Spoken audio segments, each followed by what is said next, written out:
Otra vez, mamá. ¿Puedes dejar de romper cosas aunque sea por un día? El cristal del vaso se hizo pedazos contra el suelo de mármol, igual que mi dignidad en ese instante. Hoy, yo voy a contarte algo que nunca pensé que contaría. Y si tú, por un segundo, sientes que esto te parece familiar, solo te pido que dejes un like y te suscribas. Me va a ayudar a seguir desahogándome. Era un martes por la mañana en Madrid, y yo, Rosalía Ortega, de 69 años, estaba en la cocina de la casa de mi hijo preparando el desayuno como cada día desde hace 3 años.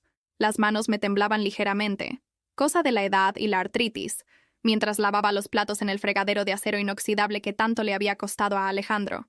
El agua tibia corría entre mis dedos arrugados, dedos que habían trabajado toda una vida para darle todo lo que él ahora disfrutaba. Había madrugado, como siempre. A las 5:30 ya estaba en pie, con el dolor familiar en las rodillas que me acompañaba desde que las escaleras de esta casa de 3 plantas se volvieron mi rutina diaria. Preparé café en la cafetera italiana, la que él prefería porque decía que el de máquina sabía a agua sucia. Horneé bollos de mantequilla como los que le hacía cuando era niño, y se despertaba tarde para ir al colegio, y até mis cabellos canosos en un moño bajo para no molestar a nadie con mi presencia. El vaso se me resbaló de las manos cuando intentaba colocarlo en el escurridor. Un simple vaso de cristal, de esos que compré en el Corte Inglés hace años, cuando aún tenía mi propia casa, mi propio dinero, mi propia vida. El sonido del cristal al estrellarse contra el suelo resonó por toda la cocina como un disparo, y yo me agaché instintivamente a recoger los pedazos, con el corazón acelerado y las mejillas ardiendo de vergüenza. Fue entonces cuando apareció Alejandro en la puerta, con su bata de seda negra, y esa expresión que ya conocía muy bien, fastidio puro. «¿Qué hiciste ahora?», me dijo con esa voz seca que usaba cuando hablaba conmigo, tan diferente del tono cálido y profesional que empleaba con sus clientes en el bufete de abogados. «Lo siento, hijo. Fue sin querer. Estás vieja. Estás torpe». Me interrumpió alzando la voz de una manera que me hizo encoger como una niña regañada. «Lo que deberías estar es callada. Esta casa no es un taller de cerámica para que vengas tú a destrozarla». Me quedé ahí, arrodillada en el suelo, recogiendo los fragmentos de cristal con cuidado para no cortarme, mientras mi hijo continuaba con su sermón matutino. Podía sentir cómo las lágrimas se agolpaban detrás de mis párpados, pero no las dejé salir. Ya había aprendido que llorar solo empeoraba las cosas. «Mamá, ¿qué pasó?». La voz de Carmen, mi nuera, llegó desde el pasillo. Sus tacones repiquetearon contra el parquet mientras se acercaba a la cocina, vestida ya con su traje de ejecutiva y su perfume francés que costaba más que mi pensión completa. «Lo de siempre», respondió Alejandro con un suspiro teatral. «Tu suegra rompiendo cosas. Ya no puede hacer nada sin estropearlo. Creo que va siendo hora de...». No terminó la frase, pero la mirada que intercambió con Carmen lo dijo todo. Era esa mirada que había empezado a ver cada vez más seguido. La mirada de 2 personas que discuten qué hacer con un mueble viejo que ya no les sirve.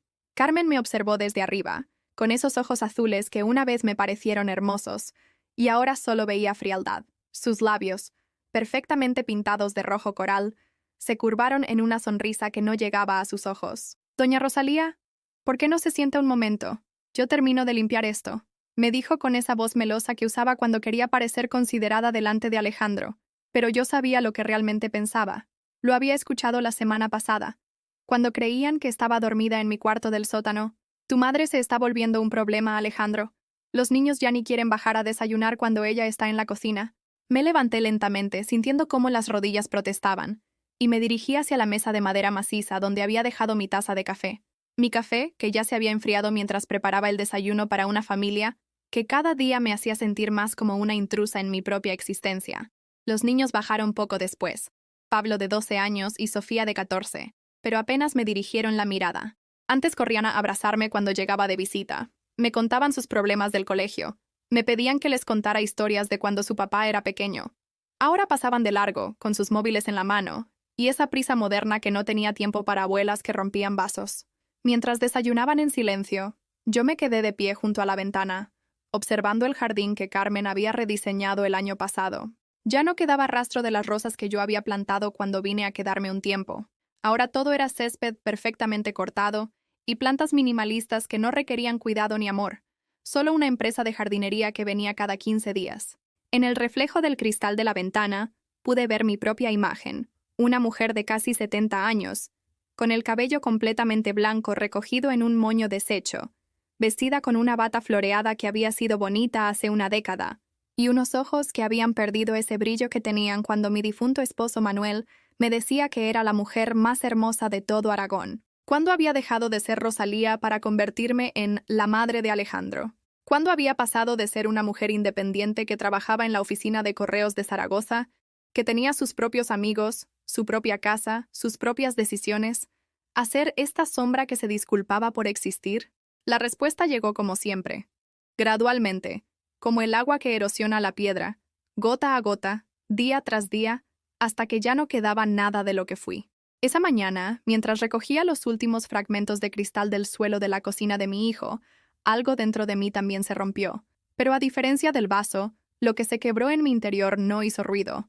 Solo dejó un silencio ensordecedor que presagiaba una tormenta. Esa tarde, mientras Alejandro estaba en el bufete y Carmen había ido a su clase de pilates en el gimnasio de Salamanca, donde gastaba en una hora lo que yo recibía de pensión en una semana, me quedé sola con mis pensamientos y una fotografía que guardaba escondida en el cajón de mi mesita de noche. Era una imagen de hace 15 años, tomada en mi antigua casa de Zaragoza, en el barrio de la Magdalena.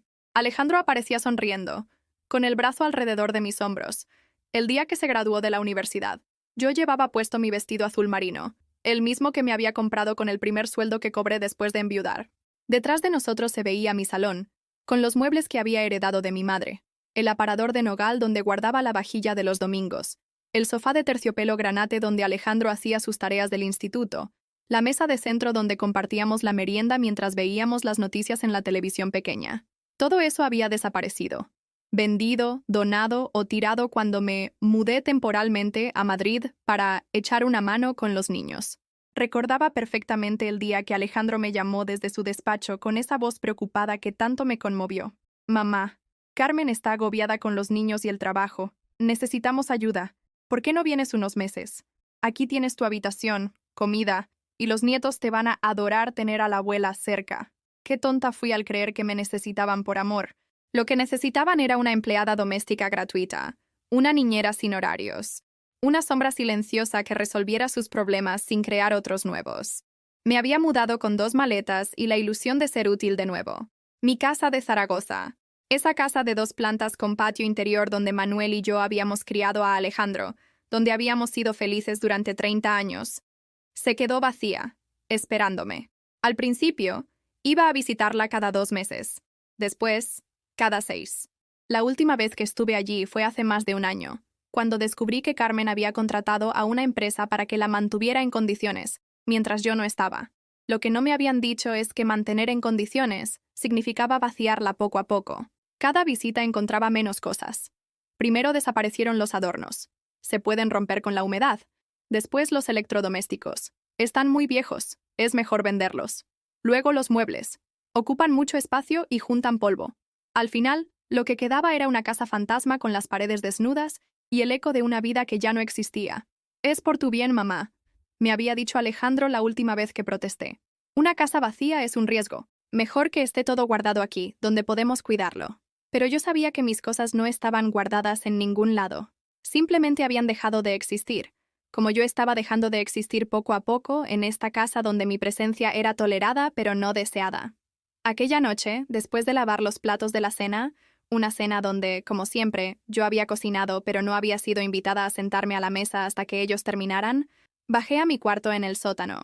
Era una habitación pequeña, con una cama individual, una cómoda vieja y una ventana diminuta que daba al sótano del vecino. Las paredes eran de color beige, ese color neutro e impersonal que no molesta a nadie, pero tampoco le da calidez a nada. Carmen la había decorado con lo mínimo indispensable: una lámpara de mesita que daba poca luz, una alfombra pequeña que había sobrado de alguna otra habitación, cortinas baratas que bloqueaban la poca luz natural que entraba. «Es temporal», había dicho cuando me instalé ahí, «hasta que arreglemos el cuarto de huéspedes de arriba». 3 años después, el cuarto de huéspedes seguía siendo el estudio de Carmen, lleno de sus libros de gestión empresarial y su equipo de gimnasia en casa. Me senté en el borde de la cama y saqué de debajo del colchón una caja de galletas vacía, donde guardaba mis tesoros secretos. Algunas cartas que Manuel me había escrito durante nuestro noviazgo, la pulsera de plata que me regaló por nuestro 20º aniversario, un rosario que había sido de mi abuela, y esa fotografía de Alejandro graduándose. En esas cartas, Manuel me llamaba mi rosa más hermosa, la mujer que ilumina mis días, mi compañera de vida. Cuando las releía, a veces me costaba creer que hablaran de mí. ¿Cuándo había dejado de ser esa mujer luminosa para convertirme en esta anciana que se disculpaba por respirar? La respuesta estaba en los detalles que había ido acumulando como pequeñas heridas. Alejandro ya no me preguntaba cómo había dormido por las mañanas. Carmen ya no me incluía en las conversaciones sobre planes familiares. Los niños habían dejado de contarme sobre el colegio. Cuando sonaba el teléfono, nadie me pasaba las llamadas, aunque fueran para mí. Cuando llegaba correspondencia con mi nombre, desaparecía antes de que yo pudiera verla. Poco a poco, me habían ido desconectando del mundo exterior. Mis amigas de Zaragoza habían dejado de llamar después de meses sin respuesta. Los vecinos de mi antigua casa ya no sabían si seguía viva. Incluso mi médico de cabecera había transferido mi historial a uno nuevo en Madrid, sin consultármelo. Era como si me hubieran borrado gentilmente de mi propia existencia. Una noche de octubre, mientras Carmen organizaba una cena con sus amigas del trabajo, escuché algo que me destrozó el alma. Estaba bajando por las escaleras para ir a mi cuarto cuando sus voces llegaron desde el salón. ¿Y tu suegra? ¿Sigue viviendo aquí?, preguntó una de sus amigas. Sí, pobrecita. Alejandro no tiene corazón para llevarla a una residencia, pero cada día está peor. Se le olvidan las cosas. Rompe todo lo que toca, y con los niños... Bueno, ya sabes cómo son los abuelos. Los malcrían terriblemente. ¿Y no puede volver a su casa? ¿Cuál casa?, se rió Carmen. Esa casa ya no existe. Tuvimos que venderla para pagar las deudas que dejó cuando enviudó. Ahora está completamente dependiente de nosotros. Es muy triste, pero ¿qué se le va a hacer? Me quedé paralizada en el descansillo de las escaleras. ¿Vender mi casa? ¿Qué deudas? Yo no tenía ninguna deuda cuando me vine a Madrid. Mi pensión era modesta pero suficiente, y la casa estaba completamente pagada desde que Manuel terminó de pagar la hipoteca en 1995. Subí a mi cuarto con las piernas temblando y el corazón acelerado. Busqué entre mis papeles, pero no encontré nada. Todos mis documentos habían desaparecido gradualmente. Para no perderlos, me había dicho Alejandro. Mejor que estén todos juntos en mi despacho. Esa noche no pude dormir. Me quedé despierta, mirando al techo del sótano, entendiendo finalmente la magnitud de lo que me había pasado. No solo me habían quitado mi hogar, mi independencia y mi dignidad. Me habían robado mi historia, mi identidad, mi derecho a decidir sobre mi propia vida. Al día siguiente, mientras preparaba el desayuno como todos los días, me di cuenta de que ya no recordaba cuál había sido la última vez que alguien me había preguntado qué quería hacer, dónde quería ir o simplemente cómo me sentía. Y la respuesta era aterradora. Hacía tanto tiempo que ya ni siquiera yo sabía las respuestas a esas preguntas. Fue un martes de noviembre cuando el mundo se me cayó encima por completo. Carmen había salido temprano a una reunión de trabajo y Alejandro estaba en los juzgados, así que por primera vez en meses me quedé completamente sola en la casa durante varias horas. Al principio no sabía qué hacer con esa libertad inesperada. Hacía tanto tiempo que cada minuto de mi día estaba ocupado en servir a otros que la idea de tener tiempo para mí misma me resultaba casi extraña. Caminé por la casa silenciosa, observando realmente por primera vez los espacios donde había vivido 3 años, sin sentirme en casa ni un solo día. La sala de estar estaba decorada con ese estilo moderno y frío que tanto le gustaba a Carmen. Muebles de líneas rectas en colores neutros. Obras de arte abstracto que no significaban nada para nadie. Plantas artificiales que no necesitaban cuidados ni amor. No había una sola fotografía familiar visible, ni recuerdos, ni nada que hablara de las personas que vivían allí. Subí al segundo piso, algo que rara vez hacía porque no tenía permiso para estar en las habitaciones privadas. El estudio de Carmen, mi supuesto cuarto temporal, estaba lleno de carpetas, libros de contabilidad y una computadora portátil que nunca apagaba. En un rincón había una caja de cartón etiquetada con mi nombre. Me acerqué con curiosidad y la abrí. Dentro estaban todos mis documentos, mi cédula de identidad, los papeles de la pensión, las escrituras de mi casa, los estados de cuenta del banco, certificados médicos. Todo lo que necesitaba para existir legalmente estaba guardado en esa caja como si fuera un archivo muerto. Tomé las escrituras de mi casa con manos temblorosas. El papel se sentía extraño, más grueso de lo que recordaba. Cuando lo examiné más de cerca, me di cuenta de por qué. Había sido modificado. Donde antes decía Rosalía Ortega Jiménez como única propietaria, ahora aparecía Rosalía Ortega Jiménez y Alejandro Ortega López como copropietarios. El suelo se movió bajo mis pies. Busqué la fecha de la modificación, 6 meses después de mi llegada a Madrid. Recordé vagamente que Alejandro me había hecho firmar unos papeles para facilitar el mantenimiento de la casa mientras estuviera fuera. Me había dicho que era solo una formalidad, que así él podía coordinar las reparaciones necesarias sin tener que consultarme cada detalle. Nunca me dijo que me estaba convirtiendo en copropietaria de mi propia casa. Nunca me explicó que eso le daba a él derechos legales sobre la propiedad que había comprado con el seguro de vida de mi marido y los ahorros de toda una vida de trabajo. Seguí revisando los documentos. Los estados de cuenta del banco mostraban algo aún más devastador. Mi cuenta de ahorros, donde tenía guardados casi 40.000 euros para emergencias y para dejarle algo a mis nietos cuando ya no estuviera, había sido vaciada gradualmente. Retiros mensuales de cantidades que no reconocía, transferencias a cuentas que no conocía, gastos en conceptos que no entendía. La última entrada mostraba un saldo de 300 euros. 40.000 euros convertidos en 300 en el lapso de 2 años y medio. Me senté en el suelo del estudio, rodeada de papeles que contaban la historia de mi propio despojo sistemático, y por primera vez en meses, lloré. Lloré por la mujer ingenua que había confiado ciegamente en su hijo. Lloré por todos los años que había trabajado para ahorrar ese dinero.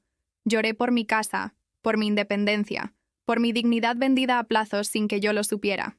Pero más que nada, lloré por la traición, porque no había sido robada por un extraño. Había sido vaciada, despojada y manipulada por la persona en quien más confiaba en el mundo. Cuando escuché el coche de Carmen en la entrada, guardé rápidamente los documentos en la caja y bajé a la cocina. Actué como si nada hubiera pasado. Preparé el almuerzo con manos temblorosas y sonreí cuando ella entró quejándose del tráfico de Madrid. «¿Cómo estuvo su mañana, doña Rosalía?», me preguntó con esa falsa cordialidad que había perfeccionado a lo largo de los años. «Tranquila», respondí, sin poder mirarla a los ojos. «Muy tranquila». Esa noche, durante la cena, observé a mi familia con ojos nuevos. Alejandro cortaba su carne con precisión quirúrgica mientras hablaba de un caso que había ganado esa tarde. Un caso de fraude inmobiliario donde había defendido a una anciana que había sido estafada por sus propios parientes. La ironía era tan cruel que casi me ahogo con el agua. Carmen asentía interesada, haciendo preguntas inteligentes sobre los aspectos legales del caso. Los niños comían en silencio, absortos en sus teléfonos móviles, sin prestar atención a la conversación de los adultos ni a la abuela que les servía la comida como una sombra invisible. «Es increíble cómo hay gente capaz de aprovecharse de la confianza de los ancianos», decía Alejandro, sin notar la amargura que me invadía. Esta señora firmó papeles sin entender lo que estaba haciendo, y sus hijos la dejaron sin nada. Por suerte pudimos demostrar que había sido coaccionada. «¡Qué horror!», respondió Carmen. «Menos mal que hay abogados como tú para proteger a las personas vulnerables». Terminé de servir la ensalada y me retiré a la cocina sin decir palabra. Mientras lavaba los platos, escuchaba sus risas desde el comedor y me preguntaba si alguna vez sentían algo parecido a la culpa, o si habían logrado convencerse de que lo que me estaban haciendo era por mi propio bien. 2 días después, mientras organizaba la despensa, una tarea que Carmen me había asignado para mantenerme ocupada, encontré una carpeta escondida detrás de las latas de conservas. Dentro había documentos que jamás había visto. Una evaluación médica firmada por un doctor que no conocía, donde se describía mi deterioro cognitivo progresivo y mi incapacidad para tomar decisiones financieras complejas. El informe estaba fechado el mes pasado. Nunca había visitado a ese médico. Nunca me habían hecho esas pruebas. Pero allí estaba mi nombre, mi número de identificación, mi supuesta firma autorizando un examen que jamás había ocurrido. El informe recomendaba que se designara un tutor legal para manejar mis asuntos financieros, dado el estado de vulnerabilidad de la paciente y su tendencia a la confusión en temas económicos. Leyendo ese documento, entendí finalmente la magnitud del plan. No solo me habían robado gradualmente mi dinero y mi propiedad, estaban construyendo un caso legal para declararme incapacitada mentalmente, para quitarme oficialmente el control sobre lo poco que me quedaba, para convertirme legalmente en una carga dependiente sin derechos ni voz. La mujer que había criado a un hijo exitoso, que había trabajado 30 años en correos, que había pagado una hipoteca y criado una familia, que había tomado decisiones complejas toda su vida, de repente era una anciana senil que no podía manejar sus propios asuntos. Y lo más doloroso de todo era que lo estaba haciendo mi propio hijo, el niño al que había enseñado a caminar, al que había ayudado con las tareas del colegio, al que había llevado al médico cuando se enfermaba, al que había consolado cuando se rompía el corazón, al que había apoyado económicamente durante la universidad, vendiendo hasta mis joyas familiares. Esa noche, En la soledad de mi cuarto del sótano, tomé una decisión. Ya no iba a ser víctima silenciosa de mi propia familia. Tenía que encontrar una manera de salir de esta pesadilla, de recuperar mi dignidad, de pelear por lo que me pertenecía. Pero primero necesitaba ayuda. Y esa ayuda tendría que venir de algún lugar donde Alejandro y Carmen no pudieran encontrarme o silenciarme. Al día siguiente, mientras ellos estaban en el trabajo, salí de la casa por primera vez en meses sin pedir permiso. Caminé hasta la estación de metro más cercana y me dirigí al centro de Madrid, hacia una dirección que había memorizado años atrás, pero nunca pensé que necesitaría. La Oficina de Servicios Sociales para Personas Mayores. Era hora de que alguien más escuchara mi historia. La Oficina de Servicios Sociales en la calle Alcalá olía a desinfectante y a desesperación. Las sillas de plástico azul estaban ocupadas por personas que, como yo, habían llegado al final de algún camino. Una mujer mayor con bastón esperaba con paciencia infinita, mientras hojeaba un folleto sobre residencias de ancianos. Un hombre en silla de ruedas rellenaba formularios con letra temblorosa. Todos teníamos esa expresión de quien ha perdido algo importante y busca ayuda en el lugar equivocado. Cuando finalmente me tocó el turno, la trabajadora social que me atendió era una mujer joven, de unos 30 años, con el cabello recogido y una sonrisa profesional que no llegaba a sus ojos cansados. Se llamaba Pilar González, según la placa de su escritorio, y había visto demasiados casos como el mío para sorprenderse por cualquier cosa. «Señora Ortega, cuénteme qué la trae por aquí», me dijo mientras abría una carpeta nueva en su computadora. Le conté todo. Le hablé de los documentos firmados sin comprenderlos realmente, del dinero desaparecido, del informe médico falsificado, de cómo me habían convertido en una prisionera silenciosa en casa de mi propio hijo. Mientras hablaba, Pilar tomaba notas sin interrumpirme, asintiendo de vez en cuando con esa expresión que conocía demasiado bien, lástima mezclada con impotencia. «Señora Ortega», me dijo cuando terminé, «lo que me cuenta es lamentablemente más común de lo que la gente piensa. El abuso financiero hacia personas mayores por parte de familiares es uno de los problemas más difíciles de resolver porque las víctimas suelen proteger a sus agresores.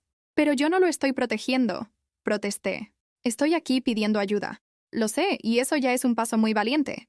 Pero para actuar legalmente necesitamos pruebas concretas. ¿Tiene copias de los documentos que mencionó?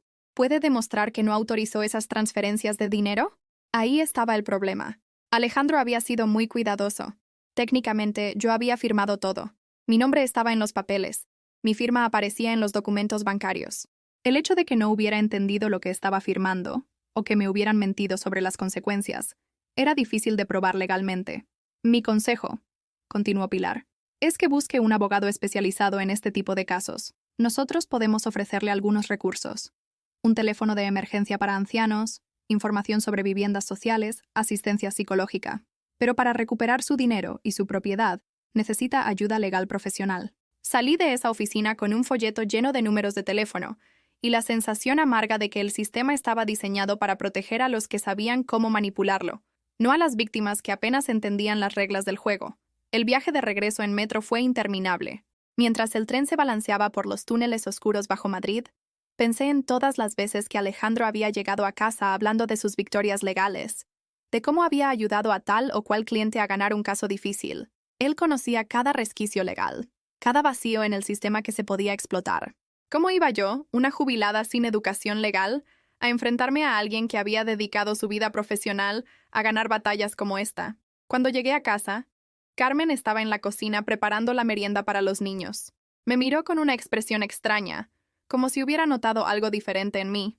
«¿Dónde estuvo esta tarde, doña Rosalía?», me preguntó con esa voz melosa que usaba cuando quería información. «Dando un paseo», respondí, colgando mi abrigo en el perchero del recibidor.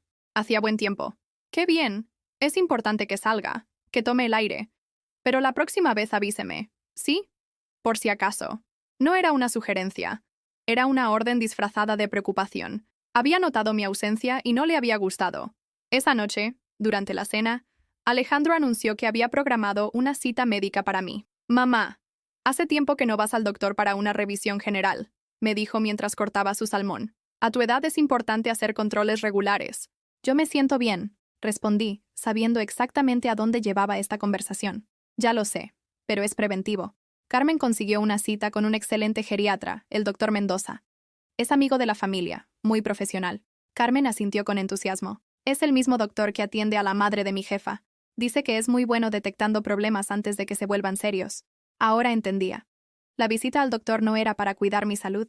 Era para obtener el respaldo médico oficial que necesitaban para el proceso de incapacitación legal.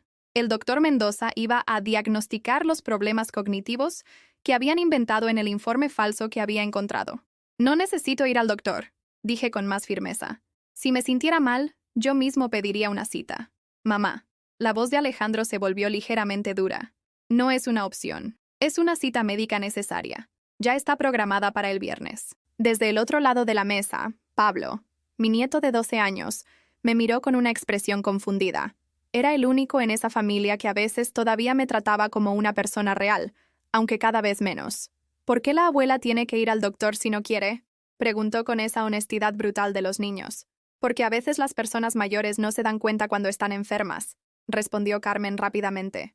Los adultos tenemos que cuidar de ellas, como nosotros cuidamos de ustedes cuando eran pequeños. Pablo frunció el ceño, pero no dijo nada más. En sus ojos vi una chispa de incomodidad, como si algo en la explicación de su madre no le hubiera sonado correcto. Esa noche, en mi cuarto del sótano, tomé una decisión. No iba a ser fácil, ni rápida, ni tampoco garantizaba que pudiera recuperar todo lo que me habían quitado. Pero tenía que intentarlo. Saqué de mi escondite una libreta vieja donde había empezado a anotar fechas, conversaciones y detalles que recordaba sobre todo lo que me había pasado. Si iba a enfrentarme a Alejandro en su propio terreno, necesitaba estar preparada. Durante los siguientes días, mientras ellos creían que era la misma anciana sumisa de siempre, comencé mi propia investigación silenciosa. Cada vez que salían de casa, revisaba correos, documentos, cualquier cosa que pudiera darme más información sobre el alcance de lo que me habían hecho. Encontré correspondencia del banco dirigida a Alejandro sobre la cuenta de su madre. Descubrí facturas de la gestoría por servicios de administración patrimonial. Hallé borradores de cartas donde Carmen discutía con una inmobiliaria sobre la tasación de la propiedad de la suegra. Pero lo más revelador lo encontré el jueves por la noche, cuando Alejandro dejó abierta su computadora portátil mientras fue a atender una llamada telefónica. En su escritorio virtual había una carpeta titulada Asunto Mamá, llena de documentos que me helaron la sangre.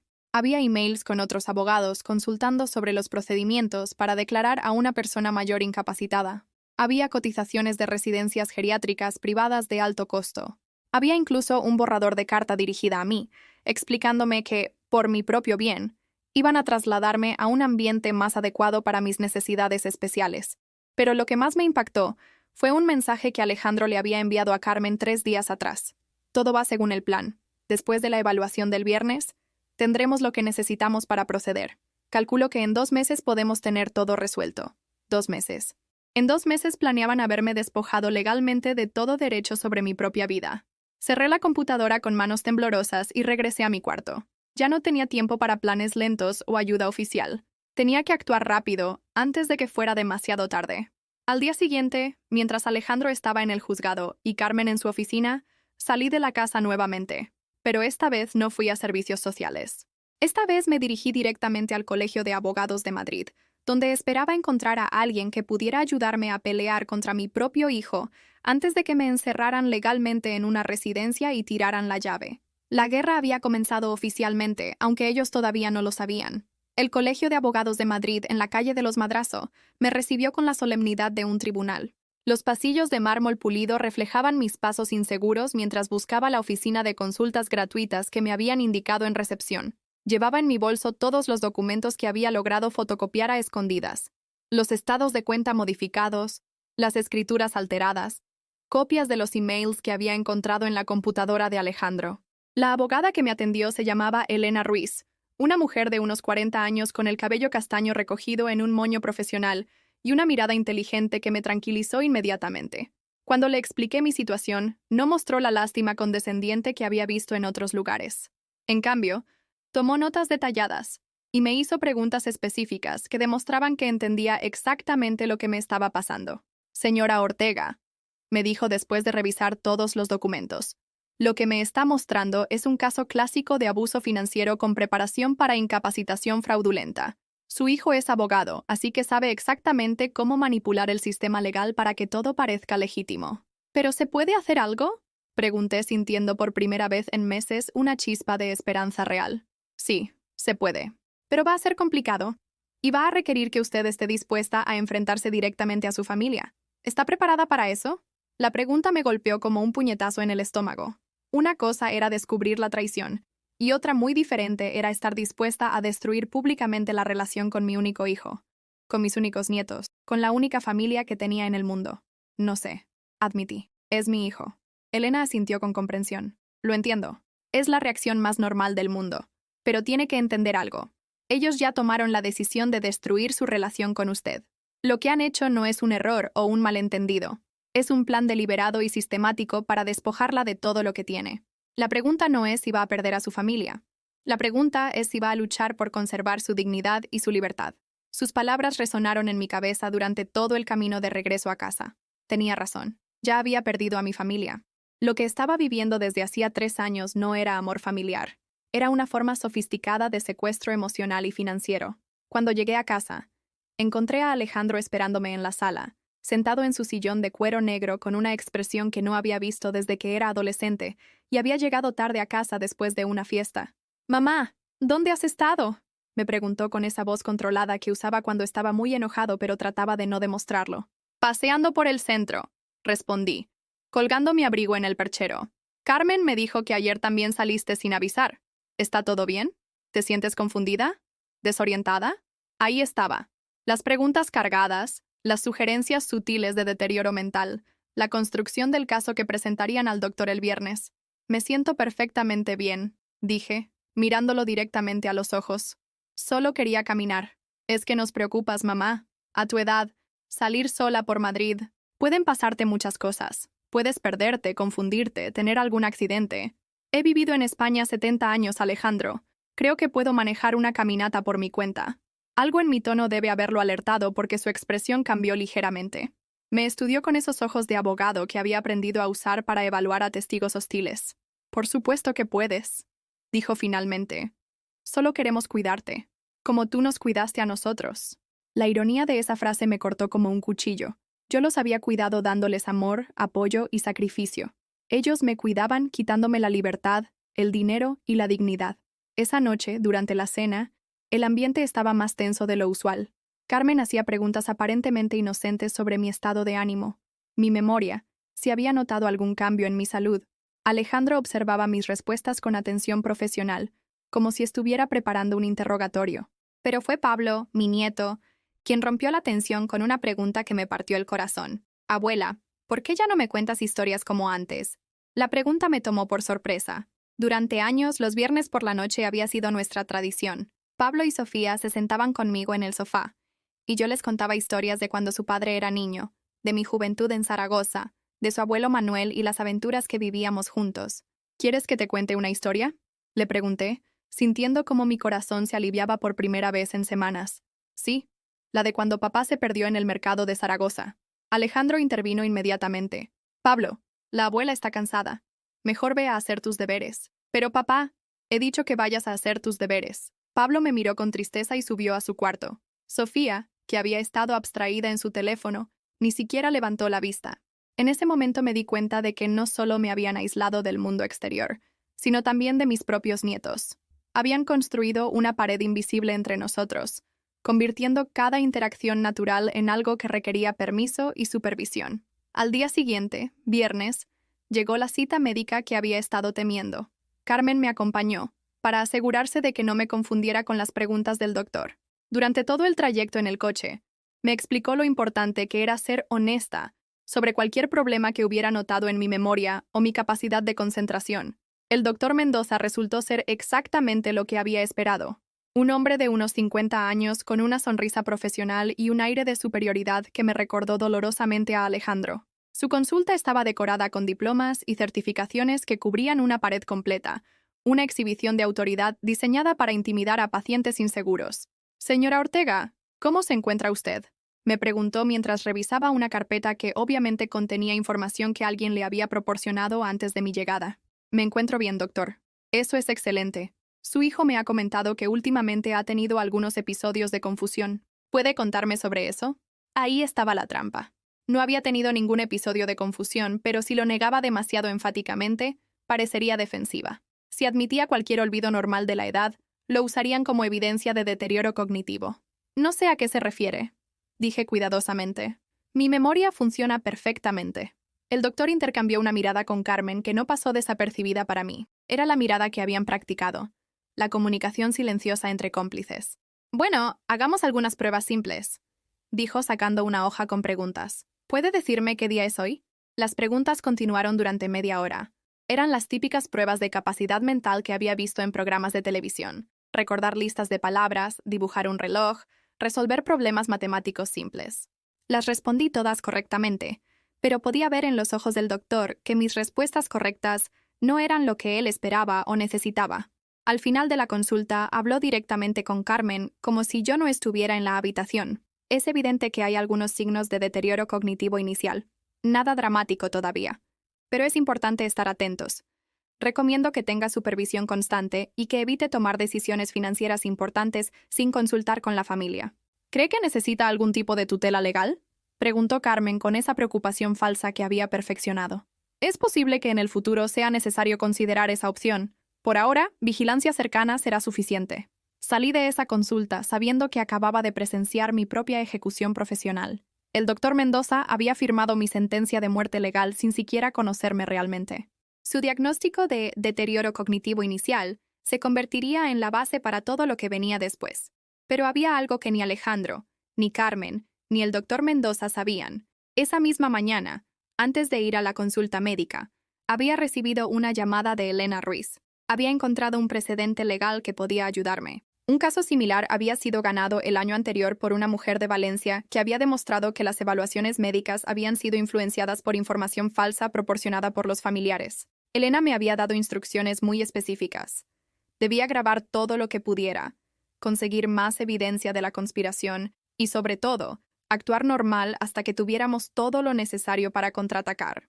Esa noche, mientras Alejandro y Carmen celebraban en susurros lo que consideraban una victoria, yo me senté en mi cuarto del sótano y comencé a planificar mi venganza. Ya no era solo una cuestión de recuperar mi dinero o mi casa. Era una guerra por mi derecho a existir como persona libre en mis propios términos. Y estaba dispuesta a luchar hasta el final. Durante las siguientes 2 semanas viví una doble vida que me agotaba tanto física como emocionalmente. Por las mañanas era la abuela sumisa que preparaba desayunos y limpiaba la casa sin quejarse. Por las tardes, cuando ellos estaban trabajando, me convertía en detective de mi propia vida, recopilando cada prueba que pudiera necesitar para demostrar lo que me habían hecho. Elena me había conseguido una pequeña grabadora digital que escondía en el bolsillo de mi delantal. Con ella grabé conversaciones donde Alejandro y Carmen discutían abiertamente sobre mis problemas mentales, sobre las gestiones que estaban haciendo para acelerar el proceso de tutela legal, sobre las residencias geriátricas que habían visitado para, cuando llegara el momento. La grabación más devastadora la conseguí un martes por la tarde, cuando pensaron que había salido a comprar pan. Me quedé escondida en la escalera y escuché a Carmen hablando por teléfono con alguien, probablemente su madre.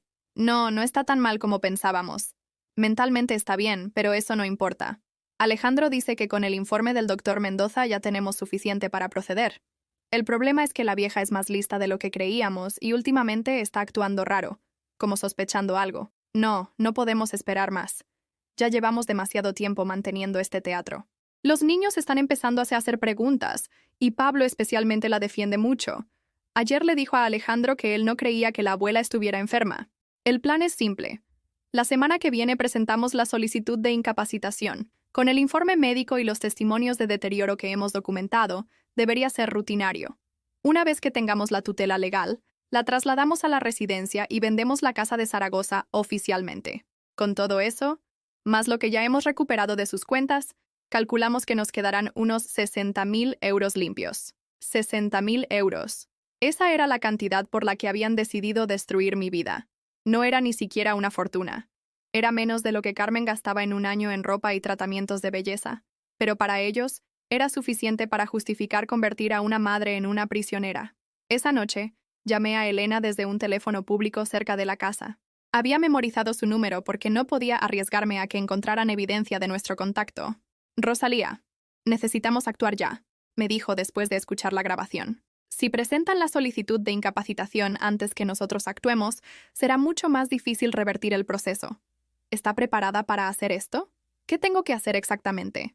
Mañana por la mañana vamos a presentar una denuncia penal por estafa y abuso financiero.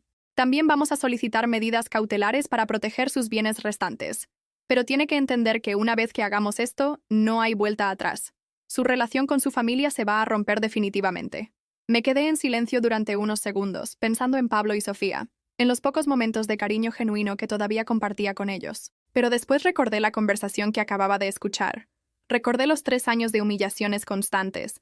Recordé que ya no tenía una familia real que perder. Hágalo, le dije. Estoy lista.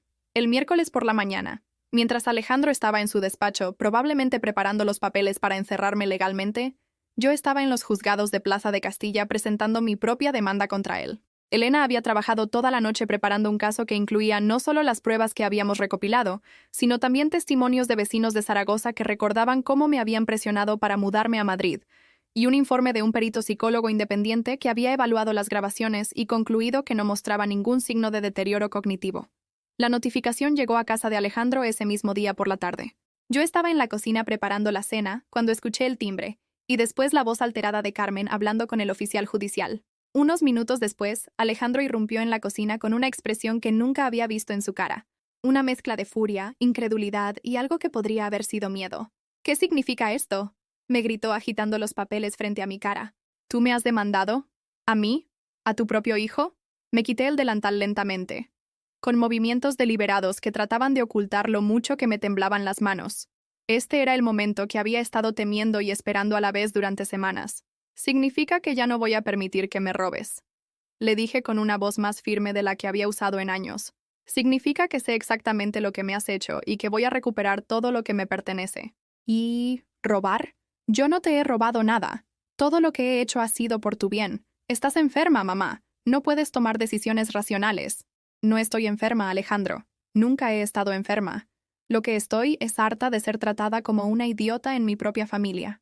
Carmen apareció en la puerta de la cocina con los ojos brillantes de lágrimas que parecían genuinas.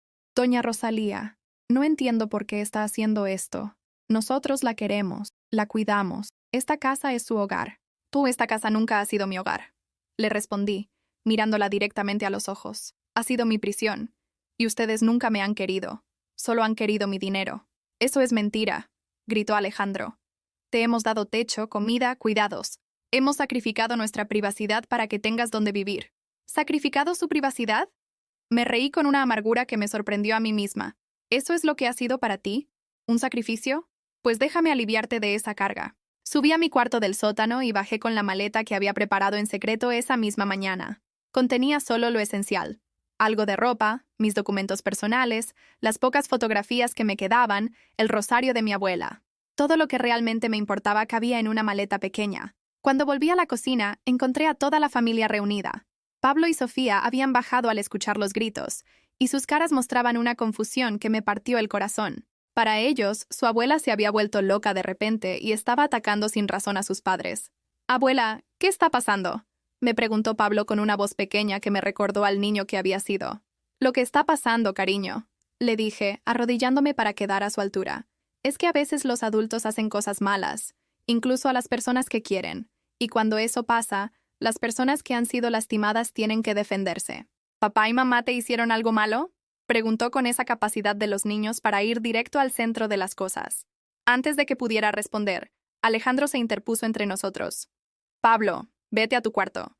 Tu abuela está confundida y está diciendo cosas que no son verdad». «No estoy confundida», dije levantándome, «y todo lo que he dicho es verdad.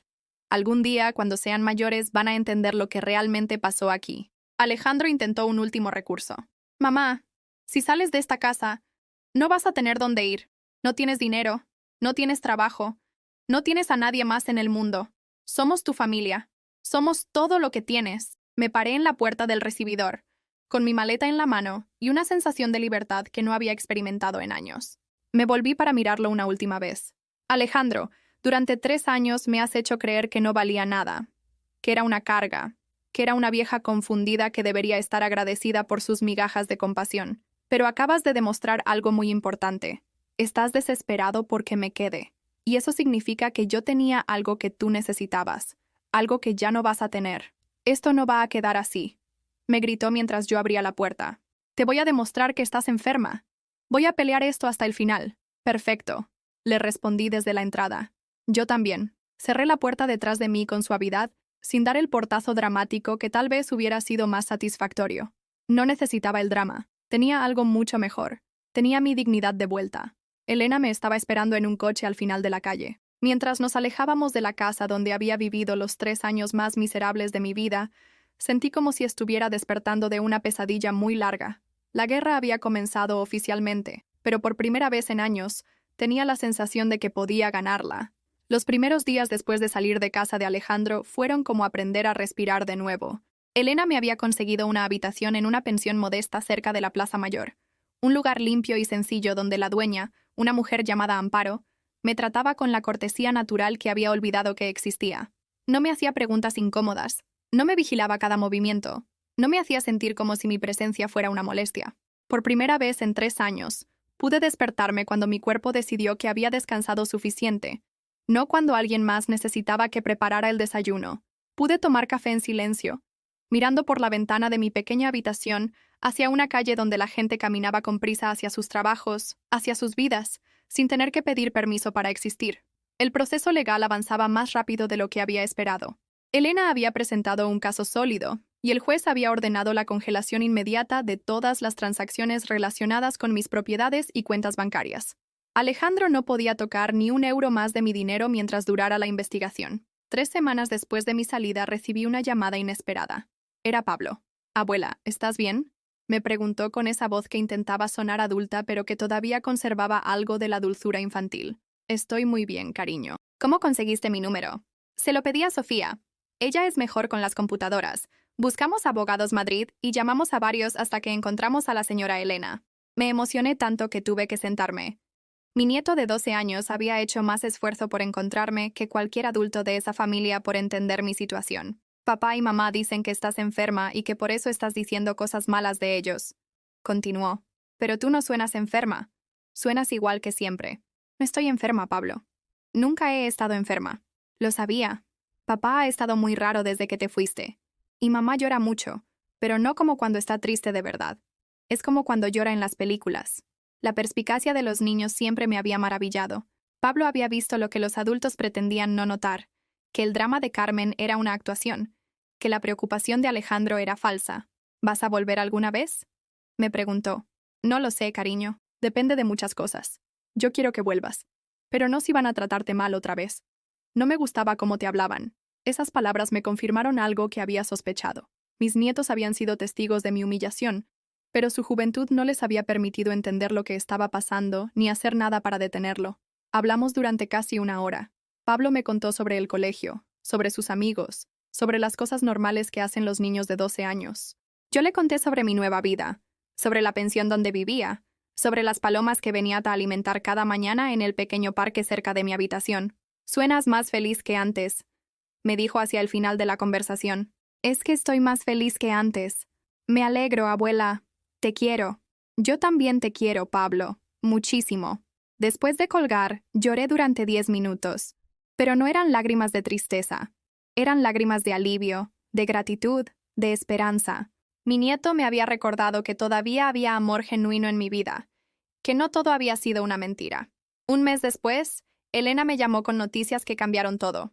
«Rosalía, hemos ganado la primera fase. El juez ha declarado nulos todos los documentos que firmó bajo coacción. Sus propiedades han sido devueltas completamente a su nombre, y se ha ordenado la restitución inmediata de todo el dinero sustraído de sus cuentas. Todo, todo. Además, Alejandro está siendo investigado por el Colegio de Abogados por abuso de su posición profesional. El caso del doctor Mendoza también está bajo revisión por falsificación de informes médicos». Me quedé sentada en el pequeño sofá de mi habitación, tratando de procesar la magnitud de lo que acababa de escuchar. No solo había recuperado mi dinero y mi casa. Había demostrado que tenía razón, que no estaba loca, que no era una anciana confundida que inventaba problemas donde no los había. «¿Y ahora qué pasa?», le pregunté a Elena. «Ahora usted es libre de hacer lo que quiera con su vida. Tiene su dinero, tiene su casa de Zaragoza, tiene su independencia. La decisión es completamente suya». Esa noche, por primera vez en años, me senté a planificar mi futuro en lugar de simplemente sobrevivir el presente. Tenía 69 años, buena salud, dinero suficiente para vivir cómodamente, y una segunda oportunidad que muy pocas personas en mi situación conseguían. Primero, decidí que quería volver a Zaragoza. Madrid nunca había sido mi hogar.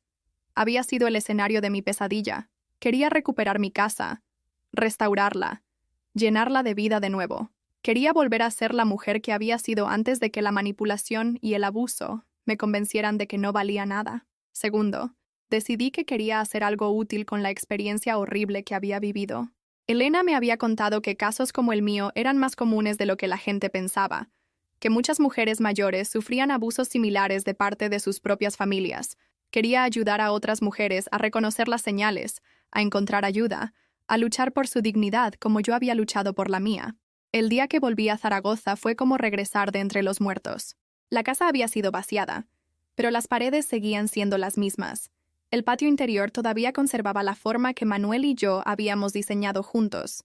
La luz entraba por las ventanas con la misma calidez dorada que recordaba de mis años felices. Contraté a un equipo de restauración y les di instrucciones muy específicas. Quería que todo volviera a ser exactamente como había sido cuando mi marido estaba vivo. Los mismos colores en las paredes, los mismos tipos de muebles, el mismo estilo de cortinas. No porque quisiera vivir en el pasado, sino porque quería honrar la memoria de cuando fui feliz, cuando fui amada de verdad. Mientras los trabajadores transformaban la casa, yo me dediqué a transformarme a mí misma. Me compré ropa nueva, ropa que elegí porque me gustaba a mí, no porque fuera práctica para limpiar casas ajenas. Me corté el cabello en un estilo moderno que me hacía sentir rejuvenecida. Empecé a caminar todas las mañanas por el Parque Grande, algo que había hecho durante años antes de mudarme a Madrid. También empecé a escribir. Elena me había sugerido que documentara toda mi experiencia, no solo para procesar lo que había vivido, sino para que pudiera servir de testimonio para otras mujeres en situaciones similares. Al principio fue doloroso revivir cada humillación, cada momento de desesperanza, pero poco a poco el acto de escribir se convirtió en una forma de liberación, de transformar el dolor en algo útil. 6 meses después de regresar a Zaragoza, Pablo me llamó de nuevo. «Abuela, ¿puedo ir a visitarte? ¿Tus padres saben que me estás llamando?» «No, pero ya no me importa. Tengo 13 años, ya no soy un niño, y quiero verte». «¿Cómo vas a venir a Zaragoza? Sofía tiene dinero ahorrado y yo también. Podemos tomar el tren. Es solo por un fin de semana». 2 semanas después, mis nietos estaban en mi puerta, con mochilas pequeñas y sonrisas enormes. Pablo había crecido en esos meses de separación, no solo físicamente, sino emocionalmente. Tenía una madurez en los ojos que no había visto antes. Sofía, que ahora tenía 15 años, me sorprendió con un abrazo largo y sincero. «Te extrañamos mucho, abuela», me dijo. «La casa no es igual sin ti». Pasamos un fin de semana perfecto. Les cociné todos sus platos favoritos. Les conté las historias que habían dejado de escuchar. Les enseñé fotos de cuando su padre era niño. Pero más importante, hablamos como adultos sobre lo que había pasado. «Nunca entendimos por qué papá y mamá te trataban así», me dijo Pablo. «Ahora que somos más grandes, nos damos cuenta de que no estaba bien. No los juzguen demasiado duramente», les dije. «A veces los adultos cometen errores graves cuando tienen miedo o cuando quieren cosas que no les pertenecen. Lo importante es que ustedes aprendan a ser mejores personas». Cuando llegó el momento de que regresaran a Madrid, Sofía me preguntó algo que me rompió y me sanó el corazón al mismo tiempo. «Abuela, ¿alguna vez vas a perdonar a papá?» «Ya lo perdoné, cariño», le respondí, y me di cuenta de que era verdad.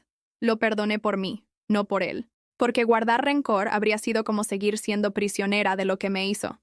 ¿Eso significa que podemos seguir viéndote? ¿Significa que siempre van a tener una abuela que los ama y una casa donde son bienvenidos cuando quieran venir? Esa noche, después de que se fueran, me senté en mi patio restaurado con una copa de vino tinto y una sensación de plenitud que no había experimentado en años. Había perdido un hijo, pero había recuperado mis nietos. Había perdido una familia tóxica, pero había ganado una vida auténtica. Por primera vez desde la muerte de Manuel me sentía completa.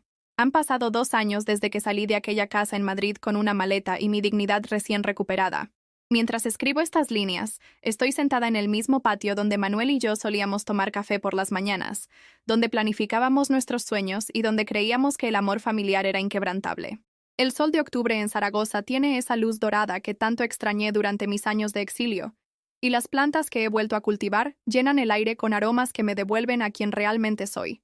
La casa está exactamente como la soñé durante aquellos meses oscuros. Cada habitación restaurada con cariño, cada rincón lleno de vida y propósito. pero no es un museo del pasado. Es un hogar donde el presente se construye sobre las mejores memorias del ayer, donde cada día trae nuevas razones para sentirme agradecida por haber tenido el valor de luchar por mi libertad.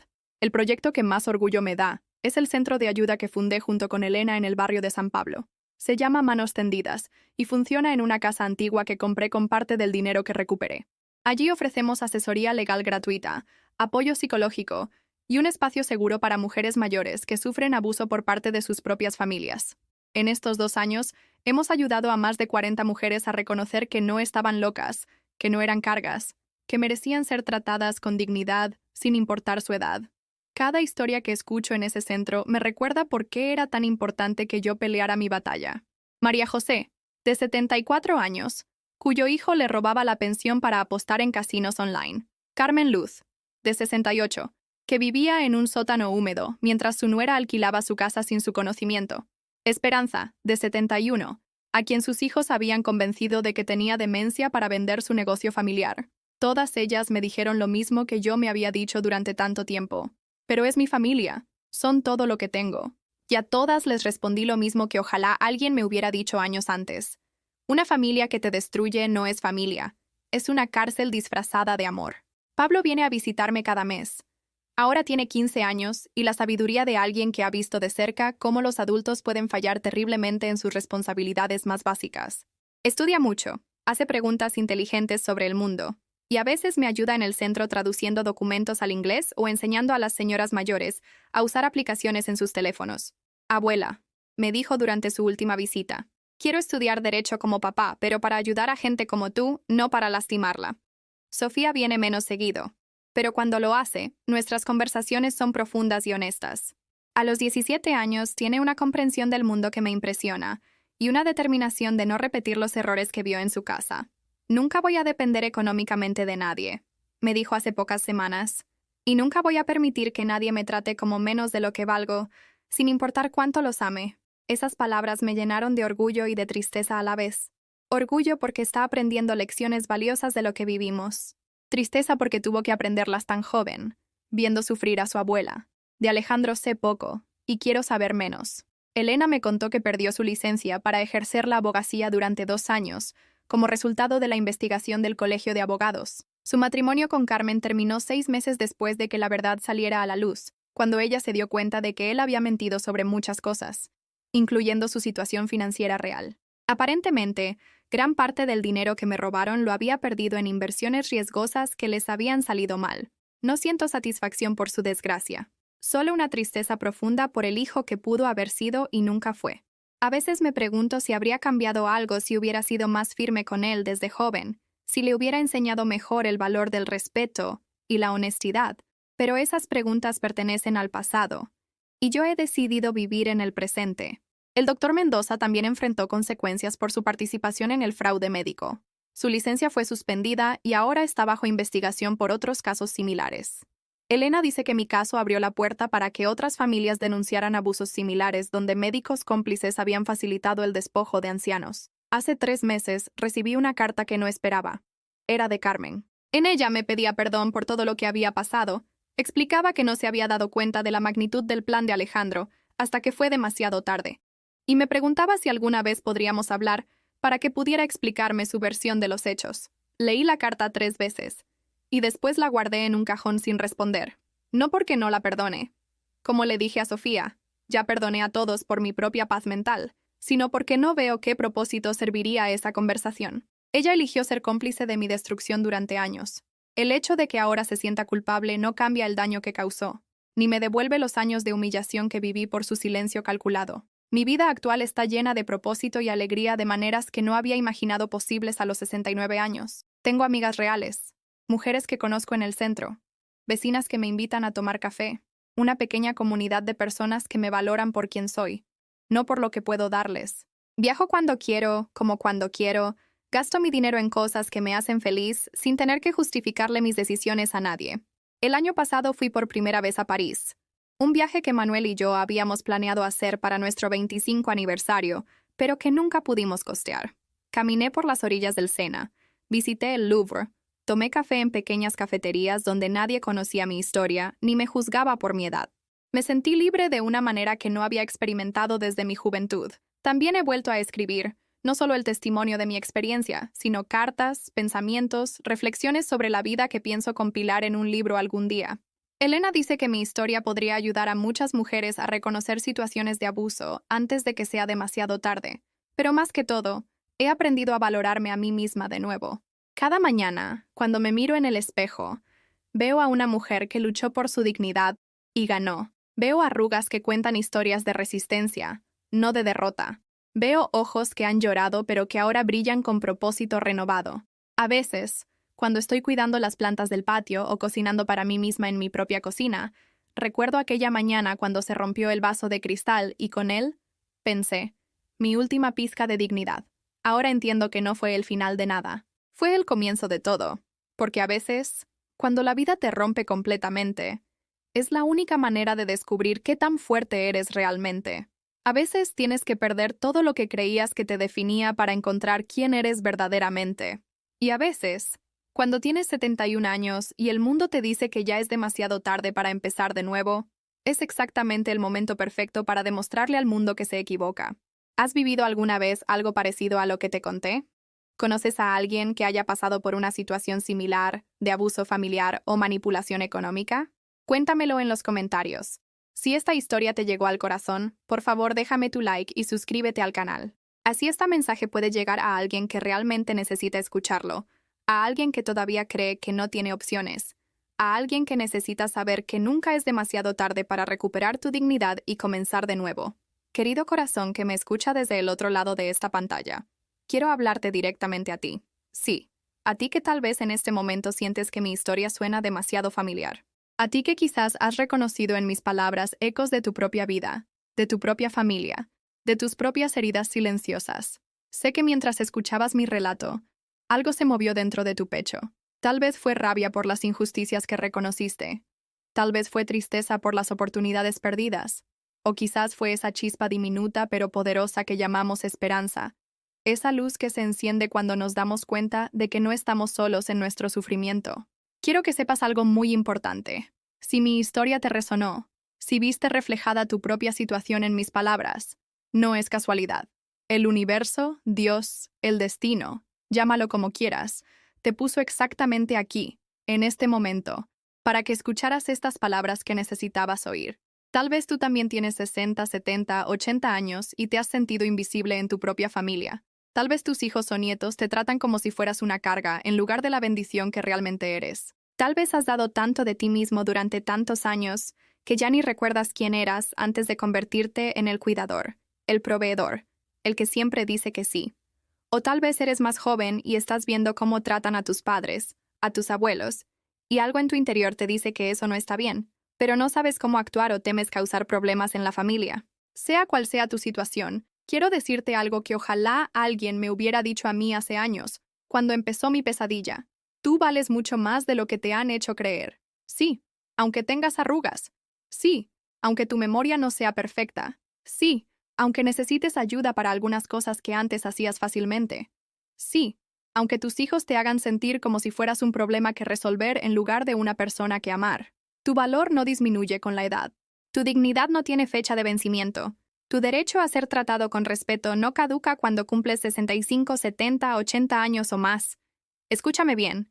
No estás loco. No estás exagerando. No estás siendo demasiado sensible. Si algo en tu familia te hace sentir pequeño, invisible, despreciado o manipulado, confía en esa voz interior que te dice que algo está mal. Esa voz es tu sabiduría hablándote. Es tu dignidad pidiendo auxilio. Sé que es aterrador pensar en enfrentarse a la familia. Sé que duele admitir que las personas que más deberían cuidarte son las que más te lastiman. Sé que da miedo imaginar un futuro sin ellos, porque te han convencido de que sin su cuidado no eres nada. Pero déjame contarte un secreto que descubrí a los 71 años. La soledad que sientes rodeado de gente que no te valora es mucho más dolorosa que la soledad de estar solo pero libre. Y no estarás realmente solo, porque cuando empiezas a valorarte a ti mismo, atraes personas que también te valoran. Si estás en una situación de abuso, y sí, lo que yo viví era abuso, aunque viniera envuelto en palabras de preocupación y cuidado, quiero que sepas que tienes opciones. Siempre las tienes, aunque no las puedas ver claramente en este momento. Puedes buscar ayuda en servicios sociales, en organizaciones de apoyo a personas mayores, en centros comunitarios, en iglesias si eres creyente. Puedes hablar con un abogado.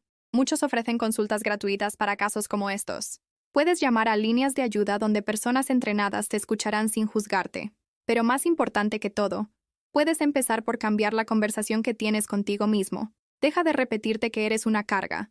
Deja de justificar el maltrato diciendo es que están estresados o es que no entienden. Deja de sacrificar tu bienestar por mantener una paz familiar que en realidad es una guerra silenciosa contra tu alma. Empieza a tratarte con la misma compasión que les darías a un extraño. Empieza a defenderte con la misma fiereza con que defenderías a un amigo. Empieza a amarte con la misma generosidad con que has amado a otros durante toda tu vida. Y si eres joven y estás viendo esta situación desde afuera, si reconoces estos patrones en tu familia, ten el valor de romper el silencio. Habla con ese abuelo, esa abuela, ese padre o madre mayor que está siendo maltratado. Sé la voz que yo no tuve durante años.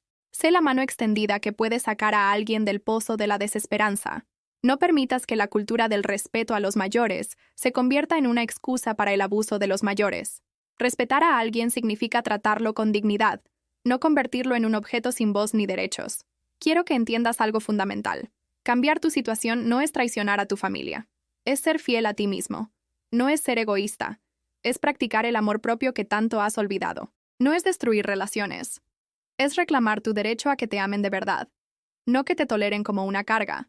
Tal vez tu historia no termine como la mía. Tal vez tu familia reaccione diferente cuando pongas límites. Tal vez se den cuenta de sus errores y cambien. O tal vez no. Pero eso no importa tanto como el hecho de que tú hayas decidido valorarte lo suficiente como para intentarlo. Porque al final del día, cuando apoyes tu cabeza en la almohada, la única persona con la que tienes que estar en paz es contigo mismo. Y esa paz solo viene cuando sabes que has luchado por tu dignidad, cuando sabes que has dicho no a lo que te lastima y sí a lo que te sana. Mi querido amigo que me escuchas, tu vida no ha terminado. Tu historia puede tener un capítulo nuevo, un giro inesperado, un final hermoso que honre todo lo que has vivido y sufrido. Pero eso solo puede pasar si tú decides escribir esas páginas con tu propio valor, con tus propias decisiones, con tu propia voz. No esperes a mañana. No esperes a que alguien más cambie primero. No esperes a tener todas las respuestas. El momento perfecto para empezar a valorarte es ahora, exactamente como eres, exactamente donde estás. Tu vida importa, tu felicidad importa, tu paz importa. Y nunca, jamás, es demasiado tarde para empezar a vivir de una manera que honre esa verdad. Con todo mi amor y mi fuerza enviados hacia ti, Rosalía. Y recuerda, si esta historia tocó tu corazón, compártela. Tal vez hay alguien en tu vida que necesita escuchar estas palabras tanto como tú las necesitabas hoy.